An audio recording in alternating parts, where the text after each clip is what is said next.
Bonjour à tous, j'espère que vous allez bien. On va toujours continuer à découvrir notre ami Blender. Et cette fois-ci, eh bien, on va regarder la navigation dans ce logiciel. Alors comme dans tous les logiciels 3D, lorsque vous ouvrez le logiciel, vous arrivez dans un univers qui est infini. Ici, si on regarde l'univers de Blender, on a une grille au sol, on a deux axes, un axe rouge, un axe vert, et puis vous avez aussi un troisième axe ici qu'on ne voit pas, mais c'est l'axe Z. Alors, notamment, ces trois axes, vous allez les retrouver ici. Ça, c'est ce qu'on appelle le gizmo. C'est un petit indicateur qui vous donne l'orientation des axes. Alors déjà, comment je vais pouvoir me déplacer dans l'espace dans Blender? Avec la souris, déjà, vous avez la molette que vous pouvez faire glisser vers le haut ou vers le bas. Ça permet de zoomer et dézoomer. Facile. Lorsque vous enfoncez le bouton de la molette, vous voyez qu'ici il y a un petit logo avec une souris, c'est pratique, vous allez pouvoir suivre à chaque fois que je fais une petite démo avec moi sur quel bouton vous allez appuyer. Donc j'enfonce le bouton de la molette et je déplace ma souris de gauche à droite. Et là je vais pouvoir tourner autour de mon objet. Alors en pivotant, en zoomant, en dézoomant, vous avez remarqué, quand vous créez un nouveau document dans Blender, il y a le cube au milieu, la primitive cube. Ici, vous avez une caméra, il suffit de cliquer dessus. Vous voyez, là, on a une caméra. Ici, dans le outliner, vous avez l'objet caméra qui est sélectionné. Et puis, ici, vous avez une light. Voilà. Donc voilà, dans l'environnement Blender, dès que vous démarrez, vous avez toujours la même chose. Le cube de départ, la caméra et le point lumineux. Donc on peut se promener en enfonçant le bouton de la molette. On peut zoomer, comme je vous ai dit tout à l'heure, ou dézoomer. Et puis, si vous appuyez sur la touche Shift et qu'en même temps vous enfoncez le bouton de la molette, et bien vous allez pouvoir ici faire une translation, voilà, un déplacement de gauche à droite ou de haut en bas. Et dans ce cas-là, on arrête de pivoter en 3D. Voilà. Pour retrouver déjà ces options, vous avez ici, sous le gizmo, des icônes qui vont vous permettre de faire la même chose qu'avec la molette. Par exemple, regarde, je clique ici, sur Zoom, voilà. Et puis en même temps, je vais déplacer ma souris de haut en bas.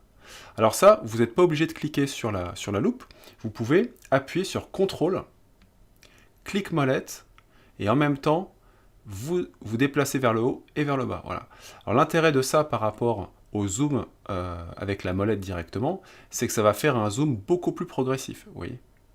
Donc c'est vrai que des fois, quand vous vous approchez d'un objet, donc là je vais faire un Shift, clic molette, je vais me déplacer un peu vers le haut. Voilà. Là, je vais m'approcher de ce coin, mais vous voyez que si je fais défiler ma molette, ça va être très violent. Si j'appuie sur CTRL, clic, et je déplace ma souris, on va pouvoir se déplacer de façon beaucoup plus fluide. Donc voilà déjà pour ces éléments-là. Quelque chose qui est très important, lorsque vous sélectionnez un objet, là je vais cliquer gauche sur mon cube, et que vous enfoncez le bouton de la molette, par défaut, vous allez pivoter autour de cet objet. En revanche, si vous appuyez sur Shift, clic molette et que vous vous déplacez, comme ceci, lorsque vous allez maintenant rappuyer sur la molette et que vous pivotez en 3D, vous voyez que vous pivotez plus autour de l'objet, mais vous allez pivoter sur un autre axe, et en fait, c'est le cube qui va pivoter autour de vous. Ça, si ça vous perturbe et que vous voulez directement recentrer votre caméra sur le cube, eh bien, très simple, vous cliquez sur l'objet une fois, et vous appuyez sur le point du pavé numérique, voilà, et votre caméra va tout de suite, pof, se rapprocher de l'objet sélectionné. Hyper intéressant. On va faire un autre test avec la caméra, je clique dessus, donc là j'ai dézoomé avec ma molette, je clique sur ma caméra, le point du pavé numérique, et ça zoome automatiquement sur ma caméra. D'accord? Si vous sélectionnez deux objets en même temps, par exemple, on va sélectionner le cube ici, plus avec Shift, ma caméra. Si j'appuie sur le point, mon zoom, il va prendre en compte les objets sélectionnés, donc il ne va pas aller sur l'un ou sur l'autre, il va essayer d'aller à peu près au milieu. Alors, pour ceux qui connaissent d'autres logiciels comme SketchUp, par exemple, on peut appeler ça un zoom étendu. Donc, super pratique. Voilà, donc ça, c'est les différents... les zooms et la rotation 3D avec la souris. Maintenant, on va s'attaquer aux vues automatisées. Vous avez des vues par défaut dans Blender. Vous avez par exemple la vue de face, la vue de dessus, la vue de côté. Ça, vous allez le gérer avec le pavé numérique. Si je tape sur 1, voilà, j'arrive directement ici en vue de face. Ok? Donc ici, en vue de face, je vais me mettre un peu plus, voilà, au niveau de mon cube. Hop, j'appuie sur la vue numéro 1. Là, je suis en vue de face, d'accord? Et en plus de ça, je suis en vue orthographique. Donc je suis en plan, vue en plan. Comment je peux savoir ça? Eh bien là-haut, ici, je vais vous faire un petit zoom, regardez, vous avez un petit symbole, le symbole de la grille, qui est bien à plat, bien en plan. Ça veut dire que là, je suis en train de travailler en plan. Si je veux passer en perspective, j'appuie sur la touche 5 de mon pavé numérique, donc la touche du milieu, et là, je retourne en perspective. Et vous avez vu le logo, il a changé immédiatement. Si je rappuie sur 5, je suis en ortho. Voilà, orthographique. Si j'appuie sur 5, vous allez voir en haut à gauche, perspective. Donc comme ça, on va pouvoir se promener rapidement avec les touches du clavier. Alors faites attention, il y a la touche 1, 3, 7 et 9 qui sont des touches qui sont déjà préprogrammées pour arriver directement dans une vue particulière. Ensuite, la touche 5, on l'a vu, ça permet de passer en perspective ou en orthographique. Et puis, vous avez la touche 4, 6, 8 et 2 qui permettent de pivoter autour de votre objet. D'accord? Donc, je vais recommencer, je vais appuyer sur 1, voilà. Je vais me mettre en perspective comme ça.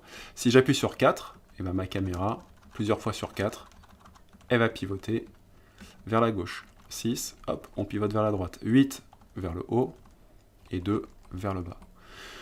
Super intéressant de savoir ça. Maintenant, en règle générale, moi, c'est vraiment pas des touches que j'utilise, mais pourquoi pas, puisque en enfonçant le bouton de la molette, je peux pivoter. On va terminer avec les touches du clavier. Je vous laisserai vous amuser avec. Il y a une dernière touche qui est intéressante, c'est la touche 0. La touche 0, c'est la vue de la caméra. Si j'appuie sur 0, hop, je me mets à la place de ma caméra.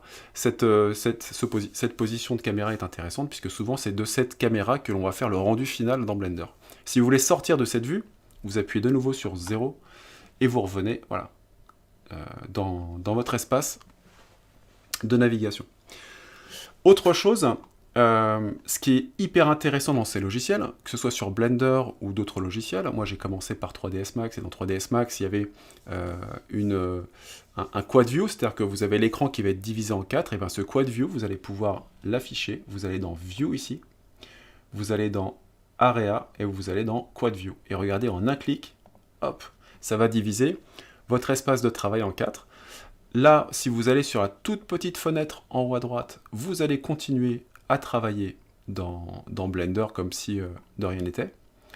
En revanche, ces vues-là sont hyper intéressantes parce que le jour où vous déplacez par exemple votre objet, je vais faire un G hop, et un Z, vous voyez, ça se déplace simultanément dans la fenêtre. En bas à gauche, c'est front, donc devant, ici à droite. En revanche, en haut à gauche, c'est la vue de dessus, donc si je bouge verticalement, c'est normal que mon cube, je ne puisse pas avoir le déplacement ici. Donc voilà, hyper intéressant. En revanche, je veux revenir en arrière, et je retourne dans View, Area et Quad View. Attention, petit raccourci clavier hyper pratique. CTRL, ALT et la touche Q, paf.